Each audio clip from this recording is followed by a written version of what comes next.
So, a little bit of some backstory here first. Gamejolt is a website that I have a very personal connection with, simply because it was a huge part of my childhood. When I was a kid, I didn't own any video game consoles, nor was I allowed to, because my mom said video games rot our brains. Of course, she didn't know that my brain was already rotten since the day I was born. But anyways, I just had to find some way to play games, because I just love video games. Oh my god, that thunder is loud, just as I said video games. God. Okay, what was I talking about again? Right, Gamejolt.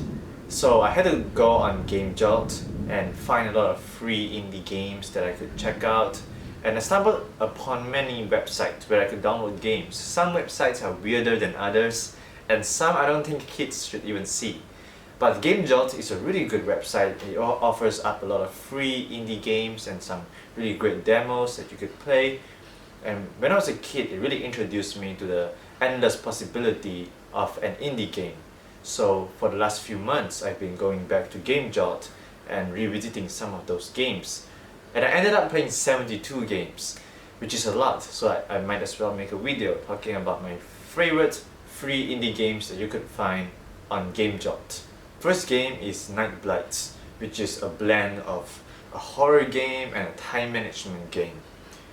You have to do a certain series of tasks in a very short and limited period of time, and that's when the gameplay gets really good, when the clock is ticking and you just have to remember to do all these different things, and you have to remember to do all of them all the time, and if you forget one thing, it could mean game over for you. And it's a lot like Overcooked actually, in the sense that it's a time management gameplay. You have to learn to manage your time if you want to succeed in this game and in life as well. But I'm not here to talk to you about time management. I'm here to talk to you about this great horror game, and I like the design of the monster in this game. It's not too overtly scary, it's not really apparent, but at the same time it's still kind of scary, and it strikes a nice balance between the funny, campy kind of monster as well as the scarier and darker monsters. It's a really nice monster design that I love. Another bit of praise that I want to give to Blight is the visual presentation. I think this game has one of the best visual presentations out of all the indie games that I have played so far on Gamejolt. This game is made to look like a children's storybook. That's how the whole game is modeled to look like.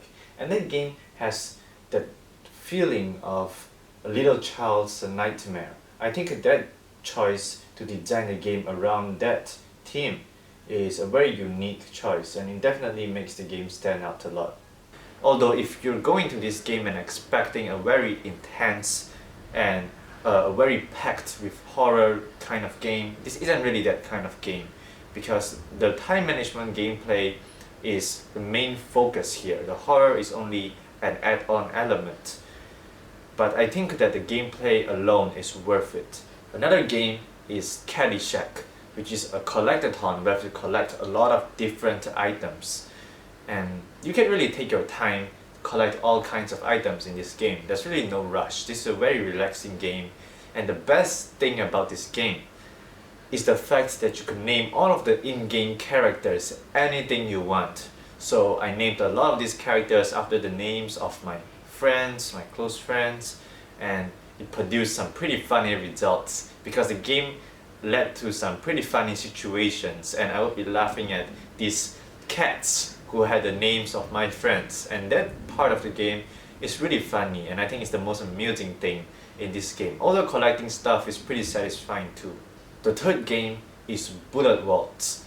This game is a mix between rhythm game and an arcade game.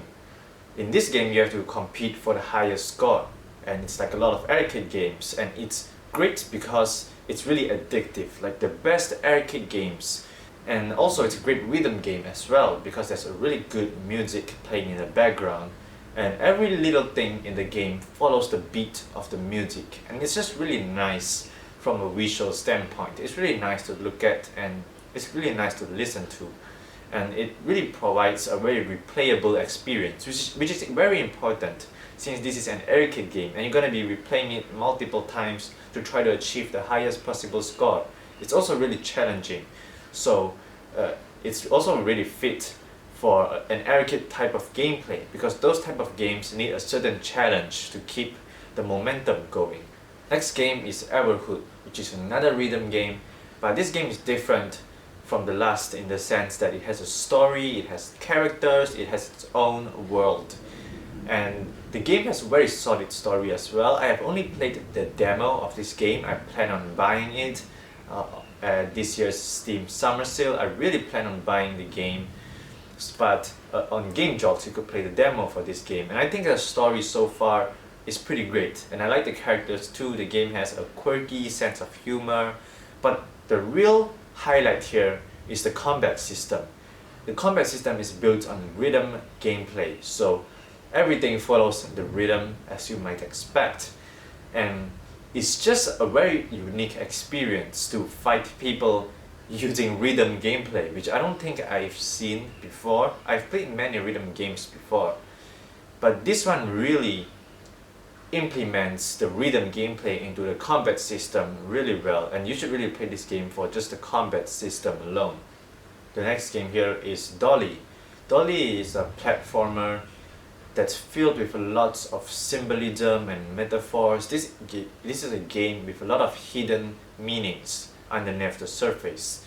And to a lot of people out there who still think that video games are not art, it's games like this that prove that video games can also be considered artistic and personal in many ways. And Dolly is that kind of game. It's personal, and in a lot of ways it's also really sad. It's a very melancholic game because of the subject matter that it deals with. I'm not gonna spoil what the game is about. You have to find out on your own.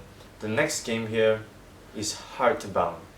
I loved Heartbound because, first of all, the story. This is a very story-driven game. It's about a dog and a boy who goes on an adventure together. I know what that sounds like. That sounds a lot like a TV show that you have seen before, I know. A lot of the visuals as well as the music, even the themes that this game deals with, really reminds me of some of Studio Ghibli's works, especially Spirited Away, which is my favorite Studio Ghibli work. That's why I really have taken a liking to this game. And I just like a lot of different aspects of this game, but it's really a story-driven game. So the story is what keeps pushing the game forward. If you like stories in video games, you're gonna like this one. The next game is Shape of the World. This game is a very visual experience. It's really an experience more than anything else, really. If you're looking for really addictive, compelling gameplay, this isn't really that kind of game. In this game, most of the time you just walk. That's it, you just walk around. However, in this game you walk around in these landscapes that look so beautiful and so picturesque that I have to commend this game for that. The visuals in this game are so bold that the game totally works because of the visuals alone. This game doesn't have much apart from the visuals, but the visuals alone are worth experiencing. It's one of the most visually dazzling experiences that I have ever had in a video game. Another game here is Tess. This is a game that's very sad, but at the same time, I think it's also a very compelling game. There's some really solid gameplay here. The gameplay here reminds me of old school NES games. So don't think that just because this game is kind of sad that it's gonna be really easy. This game also has lots of great levels, lots of great enemies and great level design and different mechanics and stuff that I think an experienced player would love and would really like to see in a video game. So if you want to play a video game for the gameplay, Tess is the game for you. And the game does explain a lot of its plot through very brief dialogue boxes. And really, it's not really a story-driven game. It's more of a game that relies on gameplay and the mood. This game has strong mood, and you know what else is strong in this game? The boss fight. This is a game that's really complete. It has a beginning, a middle, and an end, and a boss fight at the end, and the boss fight is just awesome. If you're an experienced player, you're gonna appreciate the boss fights, the levels, and new mechanics, the enemies, and stuff like that. So those are some of my favorite indie games that I have played. I have played so many other ones that I really want to put on this list, but I want to keep it short.